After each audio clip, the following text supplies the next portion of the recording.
Shobha, yes, Shobha. Yeah. I think Shobha also joined. Hope so. That'd be great. I hope so. Good evening, everybody. I'm Dr. Swati Chakraborty, platform moderator, web platform for dialogue. It's a forum for sharing our thoughts, our views, how we can do something together and fruitful utilization of this COVID-19 pandemic. And we have to move on with this crisis, but with a very, very positive note. This web platform for dialogue, I created this forum for a good message, a good vibes to this pandemic situation to fight together. I welcome you all. I welcome personally Reverend Bonnie Evan Hills. She's a wonderful person. I personally know her, and she is recently shifted from UK to another place of UK. That is in, I'm sorry, Bonnie, I forgot. Scotland. Scotland, yeah. Oh my goodness, wonderful place. Anyway, I welcome you all in today's sessions, and I hand over the session to Bonnie to introduce herself in a better way and to introduce the topic. Okay, well, Chopin, sorry, I'm aware Chopin, a good friend, is also here, so, you know, she's on my mind. Swati and I met with the Lokahi Foundation. It was part of a global exchange with the EU Commission on Foreign Affairs and Security. We were looking at religion and society. But I also come from a background of having done some work recently with the UN Office for Genocide Prevention and the Responsibility to Protect. So along with that has gone a kind of by default experience of what it is to have it go through collective trauma, which is what genocide is basically about. And that has kind of colored some of my thinking with regard to the pandemic. So what I've done is I've forwarded to Swati two resources. One is a website. It's called Tragedy and Congregations, and it was put together by a group of academics who have worked in the area of collective trauma before the whole pandemic hit. And they've also written a book that goes with the website. It's going to show backwards as I show it to you, but it's called Tragedies and Christian Congregations of the Practical Theology of Trauma. Now, this is coming from a Christian perspective, but I believe that a lot of what is said in both the website and the book are relevant for religious traditions in general. It's not just coming from a Christian perspective. So I'll get started. And Swati, if I go on too long, just let me know. So the first is from the website, as I mentioned, Tragedy and Congregations. And as this pandemic hit and started to hit quite bad globally, they listed on the website 4 stages of collective trauma. Now, this isn't just with regard to the pandemic, it's with regard to all kinds of events that could happen, whether it's war or disease or economic or environmental disaster. But these 4 stages are the initial impact, the impact of what's happened, and then what they call a heroic stage. It's where people decide, I'm going to do this and I'm going to do that and I'm going to make things better and I'm going to change things. And people tend to have a lot of energy at that point, but haven't really come to grips with the impact of the trauma. And after this comes a stage of disillusionment where you realize, oh, we really haven't got it together yet, have we? We're doing our best, but it's not really solving any problems. And so there comes a real discomfort and disillusionment with leadership in particular, and even with their own self. And then following this is a period of reconstruction. What do we do from here? Where do we go from here? And as with any stages of psychological development, these are not linear. There's a fluctuation between, and it can happen all at once. But one thing is clear, we're not at that final stage of reconstruction. And it's also not at all clear what that might look like. And any speculation at this point is just that. It's speculation. We don't know what the world is going to look like in a year, in 2 years, in 5 years, in 10 years. But that doesn't mean we shouldn't be thinking about the kind of world that we want to emerge. It's just that we don't know yet what the practical parameters of that will look like. We are still in the middle of a trauma. So this book defines trauma as a blow to the body or mind, effecting a lasting change. Things will never be the same again. We can't go back to the way things were. According to Kai Erikson, who's quoted in the book, something alien breaks in on you, smashing through whatever barriers your mind has set up as a line of defense. It invades you, possesses you, takes over, becomes a dominating feature of your interior landscape, and in the process threatens to drain you and leave you empty. This sounds very much like a virus. It breaks trust in the self, in relationships, and in the world. We don't trust our own bodies, we don't trust our own minds anymore, let alone anyone else. And the world that should support us, we can't trust anymore. Those who are traumatized scan their surroundings for signs of danger. They can erupt into rage or react to the ordinary with nervousness, depression, or feelings of helplessness. Or sometimes they just plain ignore what's going on and carry on as normal. It is a loss of trust in a sense of communal belonging, of what we rely upon for physical, mental, emotional, and spiritual nourishment.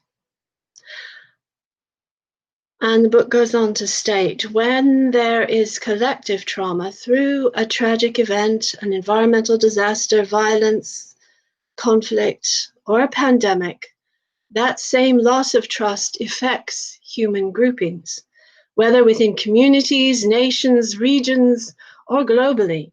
It governs how people interact with one another. The book describes treatment for trauma in the past has been focused on the event itself, as if everyone involved has similar reactions to the event. But we know not everyone is affected equally, and reactions are not the same for everybody. Treatment for trauma must come out of the lived experience of the individuals and communities themselves. This involves listening to and telling the stories of the people. We are not yet at the end of the story when it comes to this pandemic. We are more than likely still only at the beginning, and the effects of this will not be made clear for some time to come. But what we can do is to begin a record of our experiences. Now, I have a friend who's a chaplain at the University of Hertfordshire, the Revd Fiona Soter, and she's advised students and staff alike to ask themselves 4 questions. They're very simple. How have I responded to the lockdown or the pandemic? What has gone well? Because not everything is bad. And what hasn't? How would I respond differently? Now, she's not asking for an end to the story. We're not there. Rather, she's providing a method of discernment while remaining in the midst of the trauma itself. It is not focusing on the event, but upon the experience. She's enabling them to record their story as it happens. The Book of Forgiving by Desmond Adamfo-Tutu walks the reader through the process of reconciliation. They were particularly involved in the truth and reconciliation process in South Africa, but in other contexts as well. Now here, once again, the telling of the personal experience of a trauma is emphasized. The survivor, and sometimes the perpetrator, tells the story. And there's an importance of bearing witness and being believed as you tell that story. The next step is to acknowledge the pain, because everyone in those situations has a pain of some sort, whether it's the survivor or the perpetrator. Anger, loss of trust, or guilt, having to live with the results of some act that you've committed, that pain needs to be acknowledged. The pain of what we're going through needs to be acknowledged. And taking responsibility, whether it's individuals or governments, and this is where transparency in leadership and in government is absolutely essential. Take responsibility, own up to mistakes, and claim the things that went right. Then, and only then, can you walk forward, whether it's together or separate. Throughout all of this, it's clear that loss of trust in the world and in the people around us has been one of the biggest impacts of trauma. I've said throughout this crisis that it's not the virus so much at issue, but rather our response to it. The government of New Zealand put the life of each and every individual as priority for any handling of the pandemic. As a result, there is a swift process of track and trace, test, treat, and provide. And I understand something similar has gone on in Kerala for everyone. Other nations have focused on things like the economy or trade, tried to discern which lives were expendable. And these nations have then tended to be the worst off when it comes to preventing the spread of the virus. Investment has simply not gone into people, but rather into profitable systems. As described in the definitions of trauma, those suffering tend to lose trust in the world around them. They need to know that they are safe. They can become extra vigilant, ready to explode, or lethargic, not wanting to believe or engage with what's happening. This dichotomy is similar to what we're experiencing in the UK at the moment. There are those who are fearful, angry, and suspicious of government, and others who ignore all recommendations and refuse to remain indoors or cooperate with the guidance. We have watched in the UK as it quickly became apparent that the greater majority of those dying from the virus were from ethnic minority backgrounds. While government studies have stalled, and that delay has not been explained, to those who are experiencing the pandemic, they will point out that ethnic minorities tend to hold lower paid jobs, and as a result live in shared accommodation in areas of deprivation where there are higher rates of pollution. They will be using public transport as opposed to private cars and tend to be frontline workers in healthcare, cleaning, and delivery of goods. They are vulnerable, and they are made vulnerable because of our cultural system. The virus does not discriminate, but human systems do. There have been demands throughout Europe and in the UK that there be a greater partnership between governments, business, civil society, and religious institutions. We've witnessed from the start of the pandemic that even though there have been major religious festivals for which the religious gather together, whether it's Easter, Vaisakhi, I think, and Ramadan, there has instead been what some have described as an act of love, of staying at home, not opening places of worship, not gathering in large groups. This has put the priority of human life above anything else. Each has been active in serving their communities, in providing and distributing food and providing pastoral assistance. Kishan Minocha, a good friend who's from the OSCE, has described these vital qualities as solidarity, unity, hope, and compassion, all qualities which religious traditions are able to bring to the table.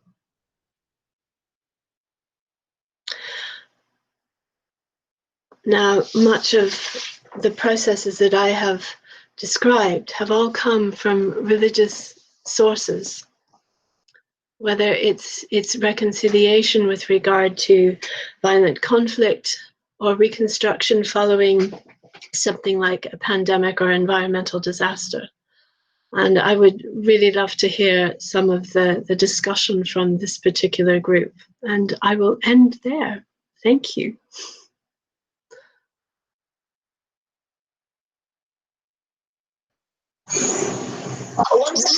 Questions like how we can do together to reconcile in this way, and how we should actually not just to give any reaction, but actual action. And even in India, I can give you the example that when actually it has been started, initially it was very much Islamophobic, and government was really trying hard to prove that coronavirus and COVID-19, just because of the Muslims, it has been coming around. So, and it has been spreading up.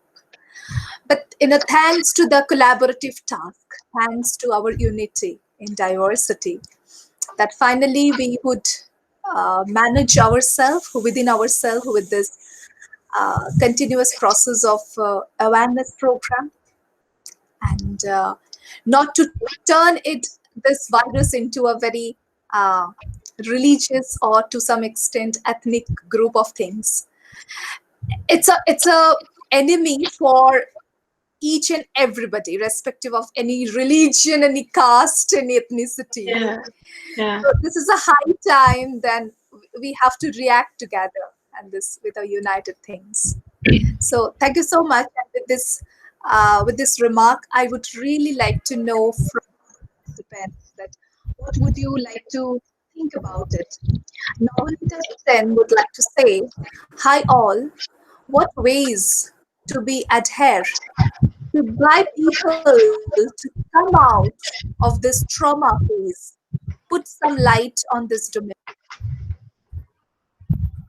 Is that a question to me or to the whole group?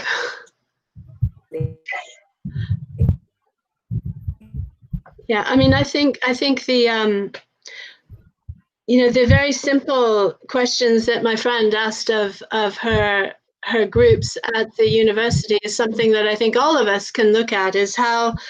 Thank you, Navanika. Bonnie, would you like to answer, please? Yeah, I think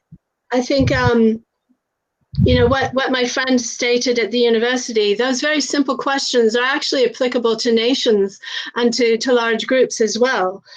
How have we responded to the lockdown? How have we responded to the virus, to the pandemic, whatever you like to call it? And as Swati mentioned, there's a tendency to blame. Whether it's Muslims in India or Trump trying to blame the Chinese, wherever you are, there's always some group that everyone tries to blame, and that's one of the very dangerous parts of preventing genocide, for example, is people want to blame. So that's part of a response. What other responses do we have?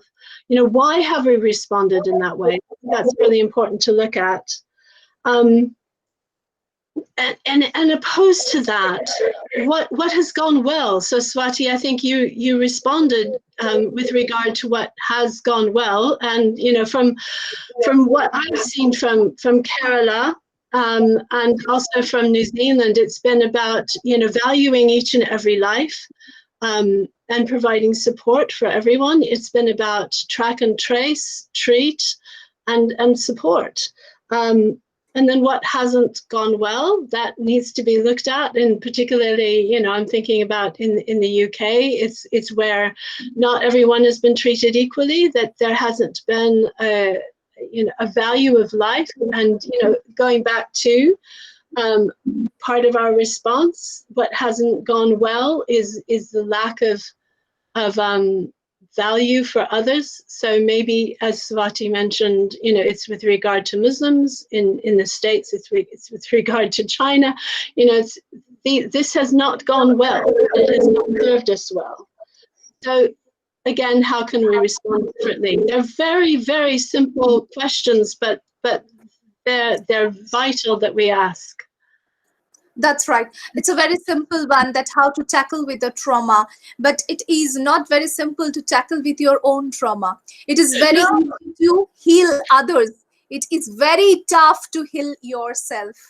So absolutely. I mean, I would add that, you know, in the midst of all this, because of the work that I do, on the one hand, you know, I look at all these things, and you know, it's kind of like, you like to think, oh, I'm handling myself pretty well. But then at the same time, I've been in the middle of a house move, moving jobs. I've got one daughter who's vulnerable.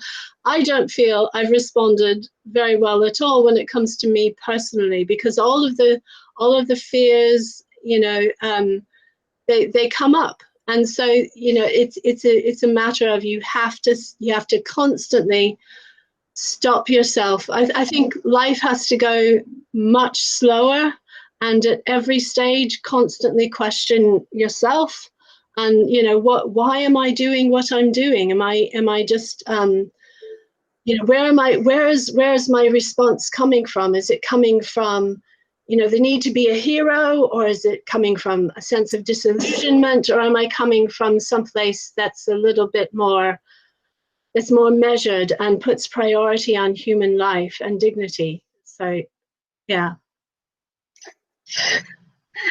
And Dominica would like to say that, well articulated, ma'am. Quite impressed. Thank you so much, ma'am. There is a constant phobia that works behind the curtain. So, yes, revisiting traumatic memories is necessary for healing, or whether it may, in fact, even if harmful. Yeah. Yeah, So, I think yes. I think in response to that revisiting our past traumas is a painful process, but it's also necessary, because in that process you ask yourself, is this causing me to not judge where I am well? Am I allowing that past trauma to make me respond in a way that's not helpful to myself or to others? So I do not underestimate the difficulty of going through that process, but it's an essential process to go through. You know, it's like, yeah, we're in the middle of a trauma, and yeah, I'm going to remember all those other things, and they're going to help me try and do this much better. But that's exactly what we have to do, and it's not easy. It's not an easy process at all. So I think it's, you know, for healing, it's very tough to revisiting in that traumatized memories. Rather, it would be more harmful for, you know, it's my personal opinion, because if I had a very traumatized memory in my past years, and if I trying to revisit that particular place or particular memory, it's really, really hazardous for my mental health. Yeah. So Shobha would like to say, yeah, thank you, Bonnie, for bringing up on reconciliation and importance of trauma healing. Shobha, we would like to hear from you, because Shobha is one of our finest person who is doing a great work in Hyderabad, and I personally would like to meet her, though in the lockdown period I moved to Hyderabad, and unfortunately we haven't chance to meet it. But Shobha, would you like to unmute yourself and kindly share some of your personal sharings? That would be wonderful. That's right. Hi, Bonnie. Hi, Hi. Swati. Hi. It's so wonderful to hear. Yes, I don't want to take other people's time. I think it's very important. I really like what she said. You know, it's a shocking, and the virus don't discriminate. We do all the time.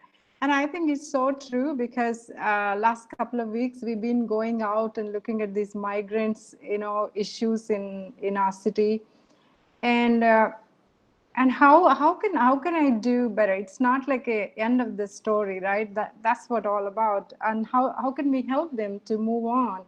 And I think every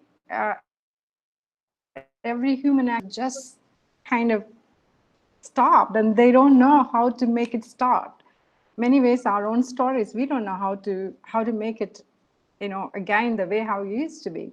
Another thing, the interesting thing, I don't know, Bonnie, you know very well, the cultural context. I've been reflecting on our Indian thing. See, one of the biggest issue I think at the moment I see when look around people, whether it is the young professionals or migrant, whatever, accountability is something is lacking everywhere. It could be government, it could be when they make a policy. You see, the accountability is something when you want to make these things, like your response only comes if you feel accountable, right?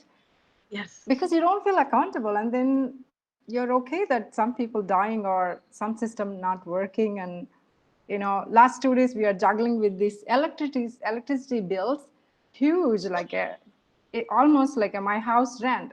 They were asking me to pay. So me and my husband trying to go there and discussing, and there is no way that the system exists. You know what I mean? So the injustice all over you see, it may be small or bigger, because I see that individuals and the systems, the kind of accountability systems existed within our culture. I think one of the biggest challenge for us. I don't know how do you see that? How do you see that in England? Yeah. I mean, right now, both in England and America, it's going through this whole Black Lives Matter, and that it came up with the pandemic is probably absolutely appropriate in that, those who are suffering the most are from the Black and minority ethnic communities. And why are they suffering? It's because we haven't engaged in looking at our own histories, as with regard to colonialism and the whole slave trade. All that culture is something that we have have allowed to continue for centuries. We haven't engaged with it at all. I mean, there was a system where when they made the slave trade, international slave trade, illegal, and those who were holding slaves said, "Oh, but I'm going to lose out," and so they paid compensation. The British government paid compensation to slaveholders, to plantation owners, because they were going to lose their slaves. They did not pay compensation to the people who were actually held as slaves. Now, that compensation equated to what are now billions of pounds in today's currency. And that meant that the UK government had to take out loans from banks.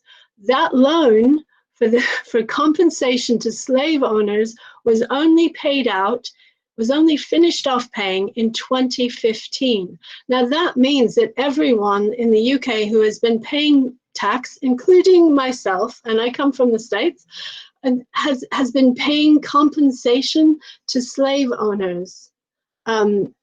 So each and every one of us are culpable. There are churches in the Church of England I was vicar of one church where the whole church was built on the profits of the slave trade. So we haven't even begun to engage with our culpability, let alone treat people well.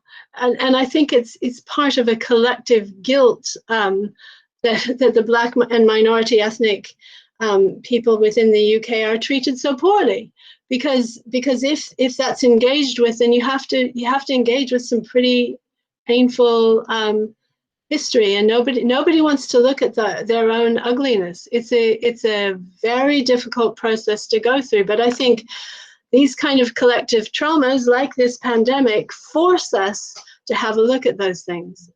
They bring them to the fore in a dramatic manner. It's not easy, but we have to do it. If we're going to survive this, we have to look at that.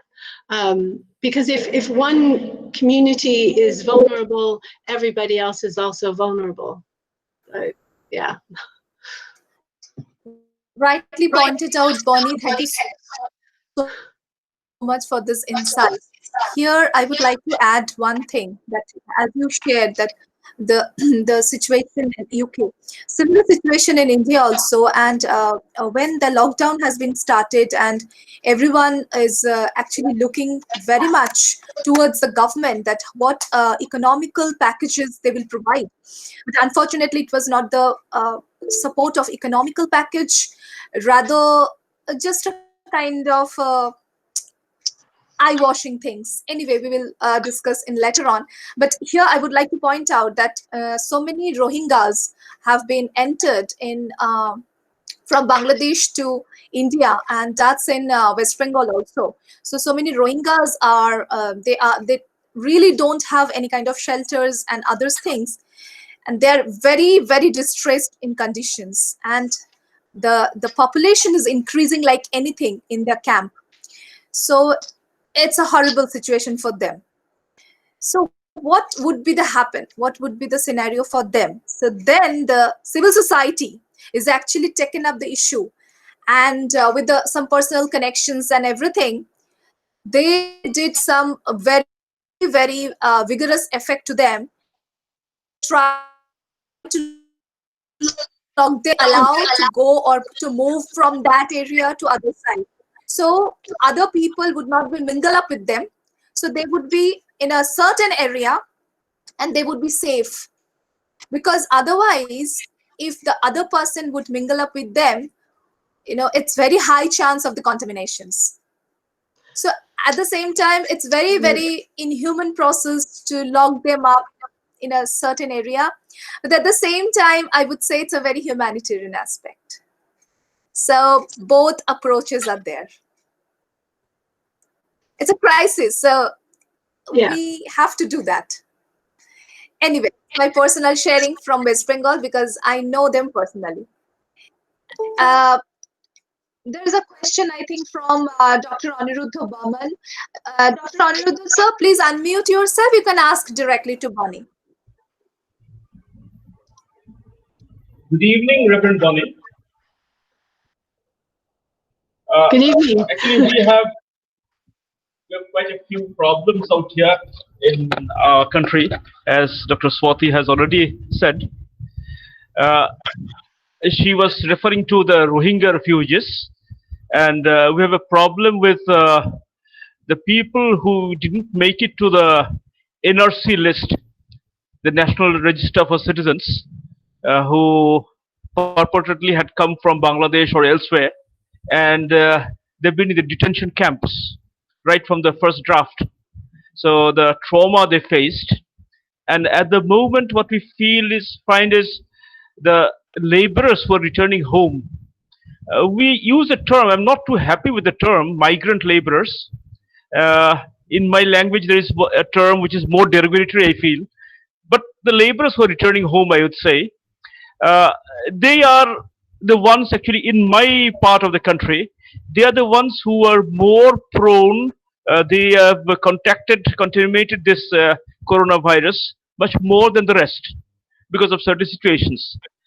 Well, yes and no, we have maybe done a precious little for these victims. Now, I would like to know from you, you talked of the minorities, the ethnic minorities, the problem they are facing.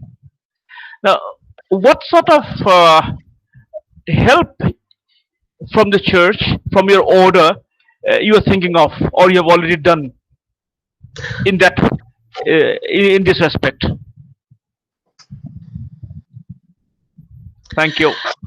Yeah, thank you. I mean, there have been for decades a number of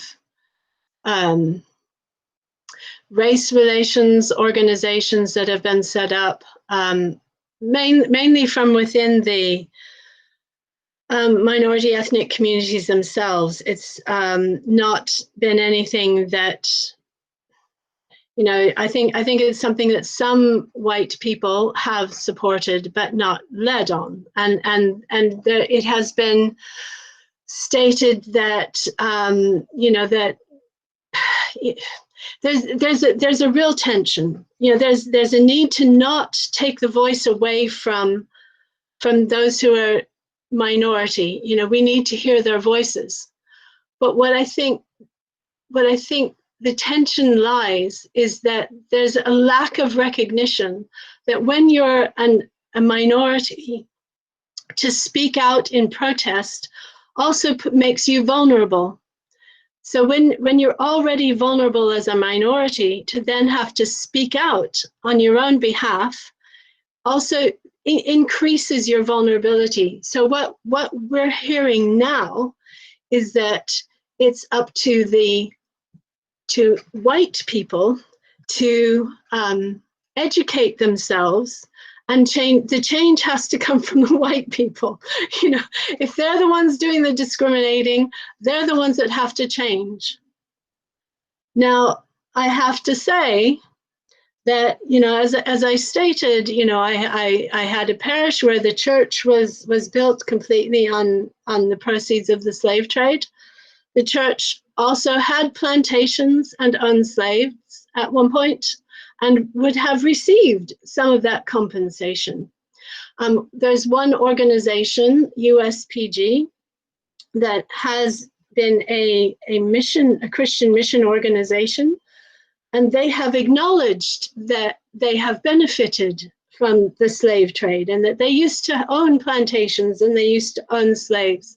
And their story is about now wanting to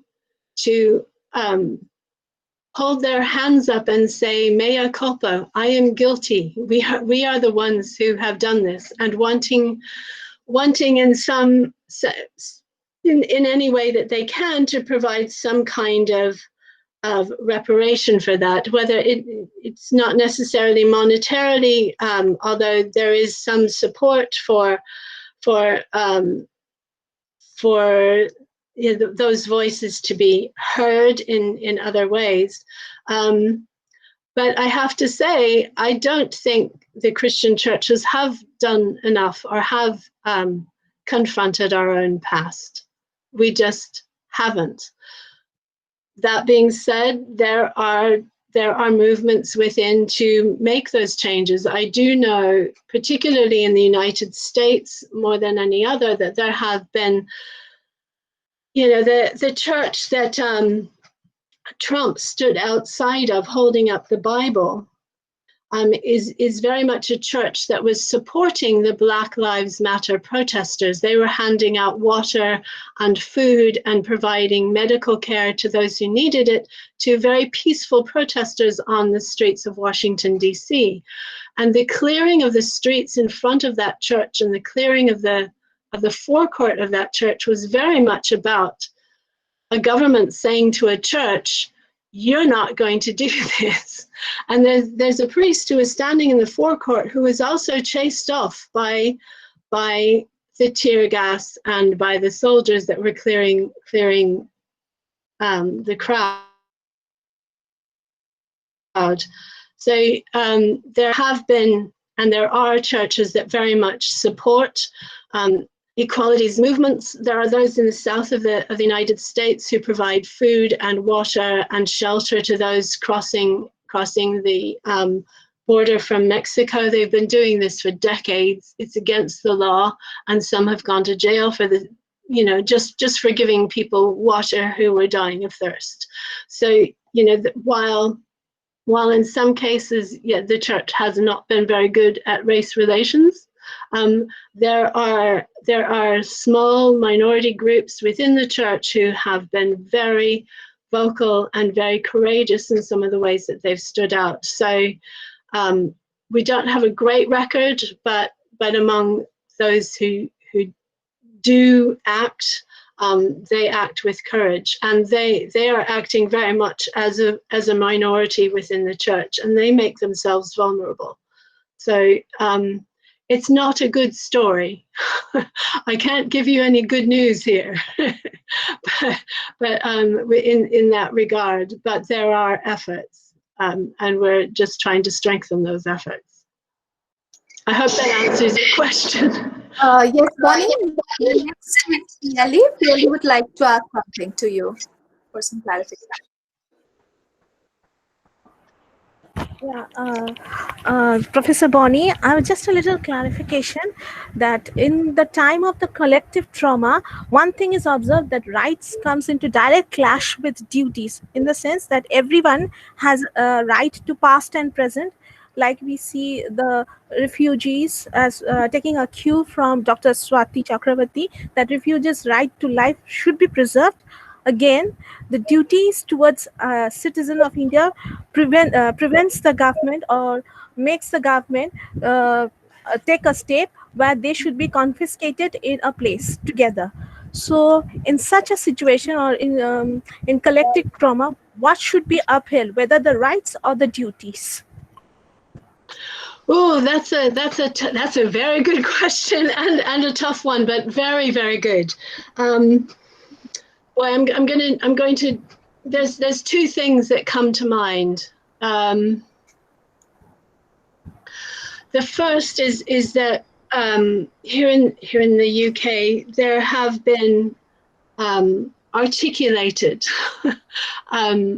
by some leadership that it is the duty of people to do certain things, and in that is almost an implication that those who are elderly or have an existing health condition,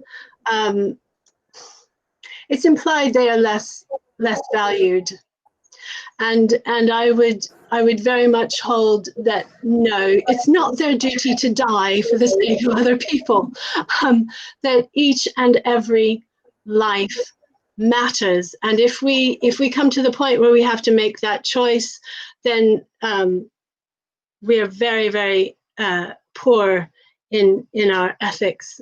And yeah, it's nobody has a duty to die, and nobody has a duty to sacrifice themselves for others. When it comes to human rights, there is a balance. It's yes, I have certain rights, as does everyone else on this planet. My right to do something, so for example, my right to speak or to express myself, is there to the extent that it doesn't infringe on somebody else. So the moment that right to freedom of speech turns into what we call hate speech, or where it becomes incitement to hate against another group of people or individual because of their identity or how they express themselves or because of their belief, then I'm sorry, that freedom of mine is curtailed. So yeah, in this situation with the Rohingya, I don't know the situation other than what's been described. Do we, I think in the States, what Trump has done is he's imprisoned people, making their way across the border from Mexico who are seeking asylum. He's imprisoned them, and that's against international human rights. When people are seeking refuge or seeking sanctuary from threat to life or limb or even property, then they have a right to seek safety elsewhere. So, yes, the Rohingya have a right to seek safety, to seek a place of safety. If the place in which they are forced to go is no longer a place of safety for them, then they have a human right to seek safety elsewhere. Does the state have a right to keep them imprisoned for the safety of everyone else? I don't know. Does that prevent everyone else from getting ill? I don't know. Are they more vulnerable? More than likely. It's a very, very difficult situation and a very difficult question to be asking. But I think to detain people because of their certain identity, I have real problems with that. Yeah, that probably doesn't answer the question. Thank you so much. It's a very complicated, actually, the scenario. Even if anyone would like to ask this question to an Indian, that would be complicated too, irrespective of nowadays what position is going on. Thanks to our government, yeah, really thankful to them that we have to answer so many questions whenever we are, outside. That what about the scenario? It's very complicated, actually. The answer is Shobha must have agreed with me too. Yeah. I mean, just something from Jeff. Jeff, he is also from UK, London. So yes.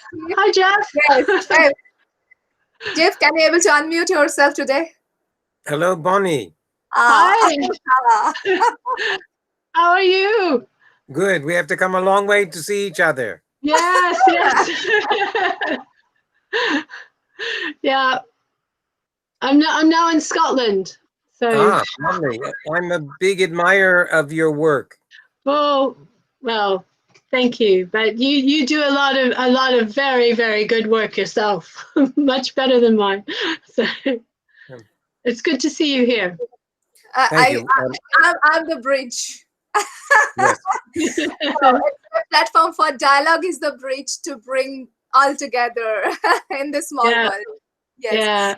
Jeff, I really would like to know something, that what you are doing is a brilliant work, the campaign for the youth, and how the campaign is very, very important, that from all faith, how they are together in a camp and they spend time together, and from the very childhood, very early age, if we try to mingle them up, the misconceptions and preconceptions would be easily wiped out. And that is very, very important, I think. Jeff, would you please say something in this way, that how we can create this as a set of example, even for the Indian scenario also?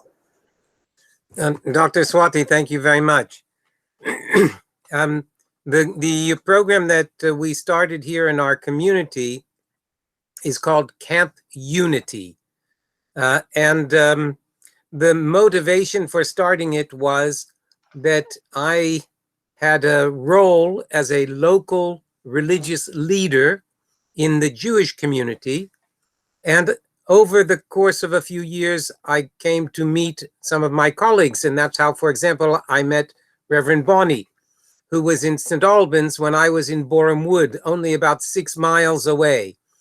But what I discovered, even within the town which I live, the Catholic community, the Church of England community, the Muslim community, the Jewish community, the Hindu community, each felt very safe when they were together only with their own kinds of members and only in their own house of worship.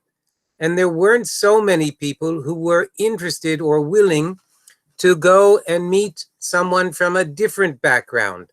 Now, the government is put together a program of religious education which requires teaching all 5 what they call major faiths. We know that there are more than 5, but at least in the UK curriculum, there are 5 faiths that are taught at the primary school level.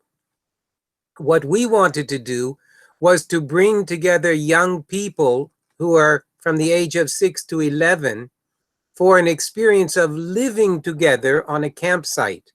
So we organized a 1-week program, and we had in our first year 35 children from different backgrounds, from different nationalities, from different racial background, from different cultural background, from different religious background.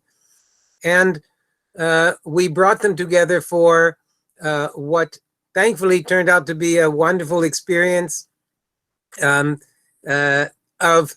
activities and craft making and cooking together and singing in a campfire at night and all kinds of things that you would do in nature that give children a sense of confidence. So there are two advantages. One, they got the confidence of being out in nature, because most of these are children who are living in a city. And the second was they got the confidence of interacting with each other and becoming curious. In the very beginning, even from the very start, we made sure that they didn't become cliques. They didn't just congregate with people who were from the same background.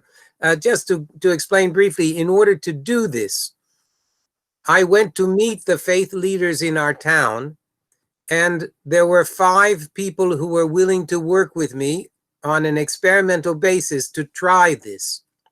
One of them was Father Dominic, and the other one was Sister Rumbi, and another one was Counselor Victor, and another one was from the Islamic community, Kashif.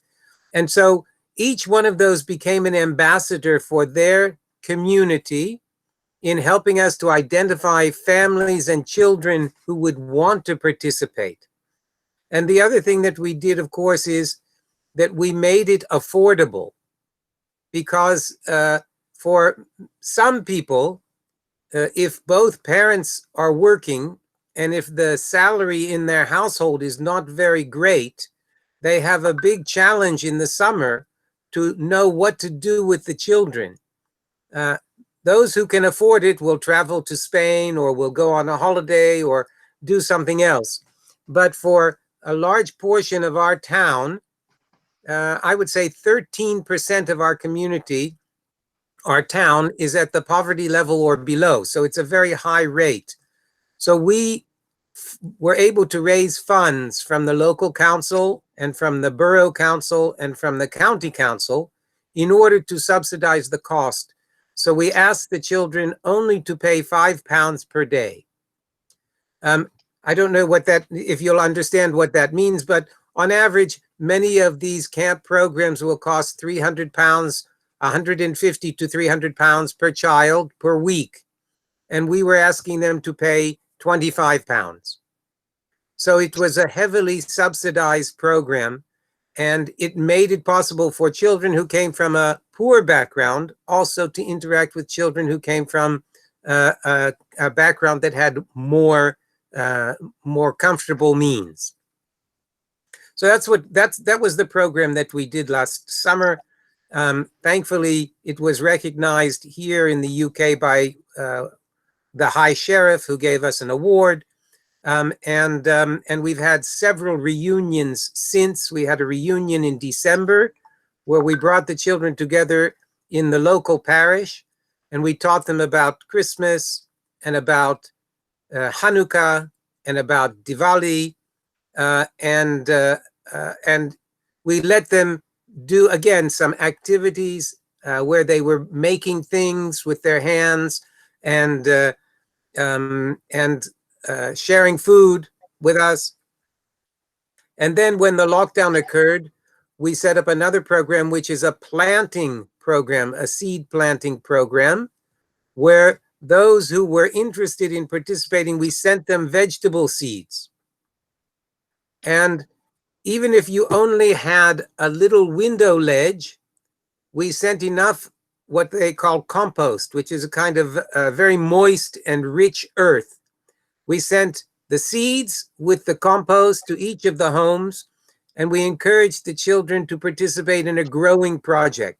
And for the last 13 weeks of lockdown, every 2 weeks, we meet on a Sunday afternoon via Zoom, and we watch to see how the plants have been growing and growing and growing. So that's what we've been doing. Unfortunately, it's not clear that we'll be able to have the actual physical camp this summer, because in the UK, we are still being very cautious about lockdown. But that's how we are trying to have an impact on young people, so that as they grow older, they have a more open mind about people who are from a different background. That's wonderful. Thank you. It really is. That's wonderful. That it should be shared. I was very impressed when I first heard about this kind of activities that JEF already launched this kind of program. But I was initiated the program, then lockdown, and everything has been changed. The life has been changed. So then I thought that let's start with something that we could do together virtually. So I initiated the program. Yesterday, my website is publicly available. So all of you can able to see web platform for dialogue.net, the website name, and all the sessions that we are going to do, the webinars, the articles, the publications, it will be available free in the website, and anyone can able to see it, download the articles, the discussions that we are going to do.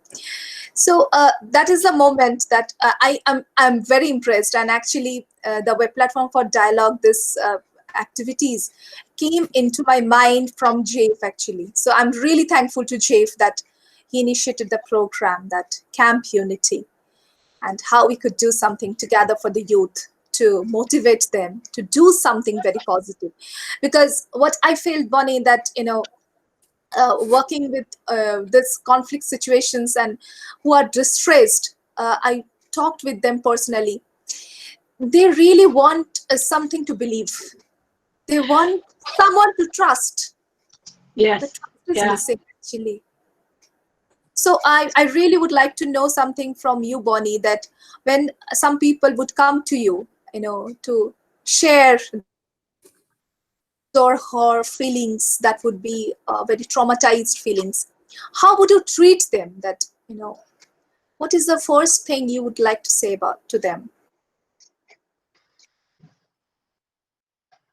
I think the first step, the second step, the third step, and for many steps forward is you have to listen and keep listening and keep listening, and believe what people are saying to you. I keep repeating this wherever I go. There's a wonderful Somali saying that if you want to go fast, go alone. If you want to go far, go together. Going together entails going only as fast as the slowest person that's with you. So it might take you a long time. And as you walk along together, you share life. You hear one another's joys and you hear one another's sorrows. You have to listen. And if you're going to go someplace together, listening is a key skill. You don't want to get lost. You don't want to get left behind. And, a group that's traveling together doesn't want to leave anyone behind either. So that's another reason to listen. It's listening. I mean, I can't solve anyone's problem for them. A lot of times people have to find the solution themselves, but sometimes that solution comes when people are able to articulate what they've been through, have it believed and heard, and somehow that enables people to work through issues. Now, if you can enable, this person and this person who might be at odds to listen to each other and to hear one another's stories, that might be the second step along the way. But the first step is always listening and believing. Wonderful, Bonnie. Thank you. Really, it's really helpful for me also, because sometimes when I, actually get lost sometime in my mind, that nothing to hold actually. So how to believe and how to belief in myself, sometimes I may not able to understand. So from where I should start. And that is the point when I need someone. And I think with deep meditation that, I really believe on meditation. And with this, I think the answer would actually from my inner voice. So thank you so much, Bonnie. We are almost at the end of the discussion for today.